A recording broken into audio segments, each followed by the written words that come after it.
This is just some gratuitous body shots of my hog because I'm a little bit obsessed with him. I'm out at JC Knapp's near Mansfield, Texas.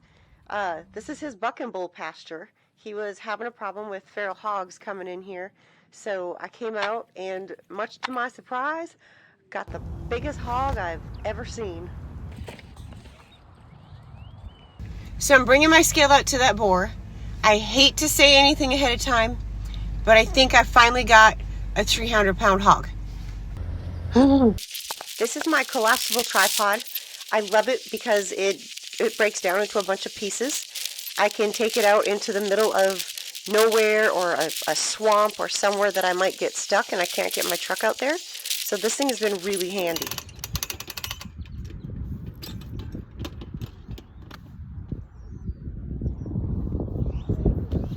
So this man was out feeding the bulls that morning in his tractor, and I was really glad he stopped by to see what all the fuss was about.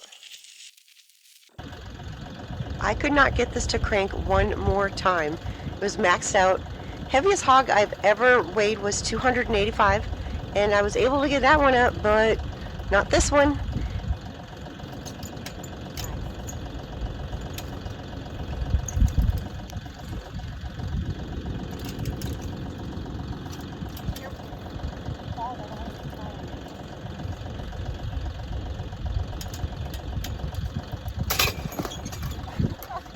Now that's the second time I rope broke on this hog. Then I look over and see Jacob, Chris Snap's son, is coming, and I'm so thankful that both of these guys were here because they had a tractor, and that made my life so much easier. So this hog is so long that I can't see the scale. I had to drive my truck up there. Yes, that's coyote hair. It's been stuck on there for a month. But I have to climb up high to be able to see the scale. He's hanging on a bull flank and a pocket drag. That cannot be right. You probably heard me say, this can't be right, because that's exactly what I thought. This cannot be right. 439 pounds, about 440, but I'll say it for sure, 439. I didn't believe it. I just wanted to get a 300-pound hog, and this was way more than I was expecting. I didn't completely believe it. I got on that scale and hung on it, and Jacob's son got on the scale, and it was checking out, and I still didn't believe it. So I knew there was a method of using the length and circumference. I just had to figure out how to use it. So that was my next plan, was to get another measurement, because I just plain was not believing this. He's got that shoulder.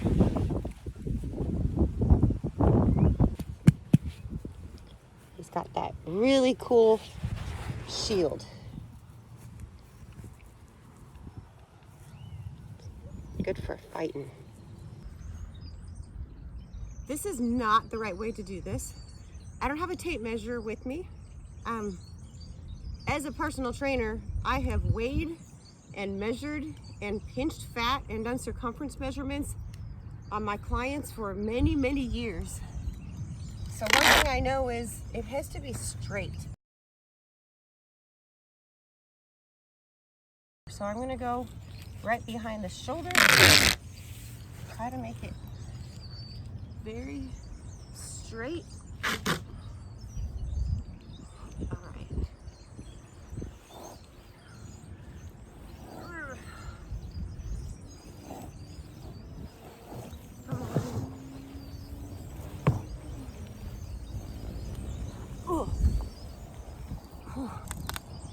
And I'm right behind this shoulder.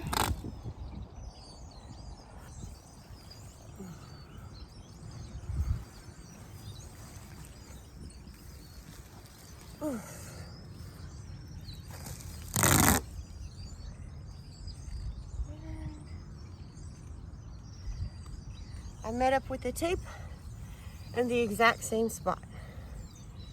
I'll show you over here. See that?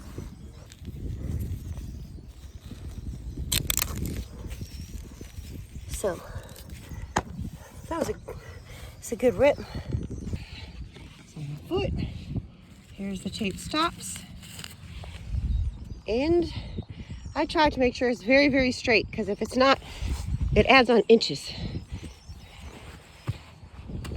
People do that with their weight all the time, especially guys when they measure their biceps. They did not grow an inch in 2 weeks. They just measured it wrong. Okay, so I'm gonna take it off and I'm gonna measure this. Again, not the legit way to do this.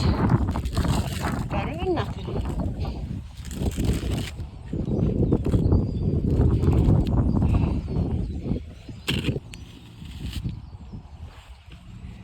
Okay, I'll bring it over here.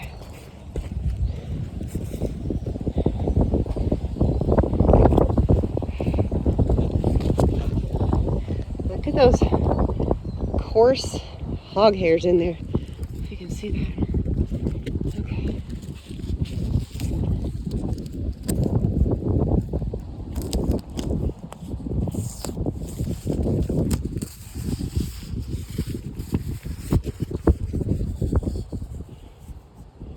Starts there, ends there.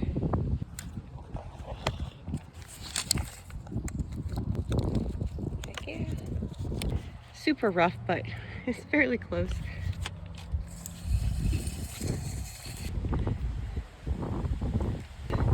It's like 59 and a quarter. So we'll just say about 59, since this is a very rough estimate.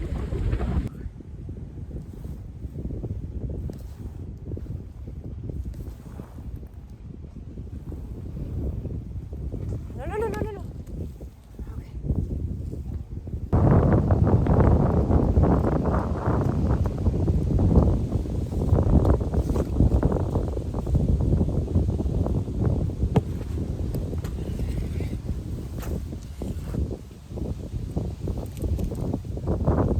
It's about 51. So wide. Come on, tape. It came off. Ew. So do you round it down to the base of his tail? That's 51. You can't really tell there, but the base is up, right up here.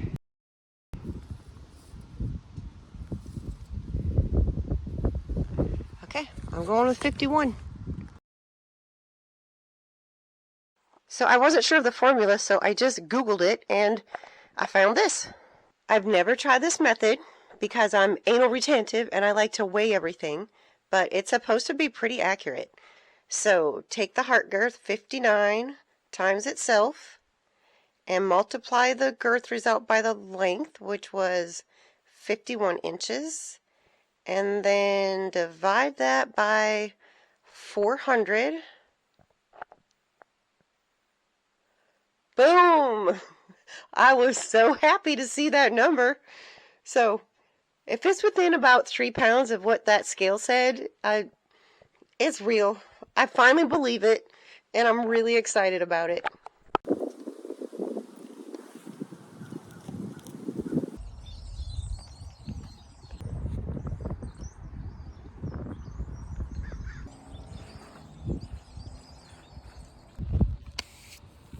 See, these guys live back in those woods, and there's a creek back there. I went back there, it's dry, but it goes way, way back. All this housing over here and buildings, and they come and eat this bull feed. You can kind of see some little buckets and stuff. I'm assuming it's protein feed for those bucking bulls. So I think that's the secret to his success. Knee to knee, 18 inches. I am so thankful to God that I just happened to be out here at the right place at the right time. And this is just a night I will never ever forget.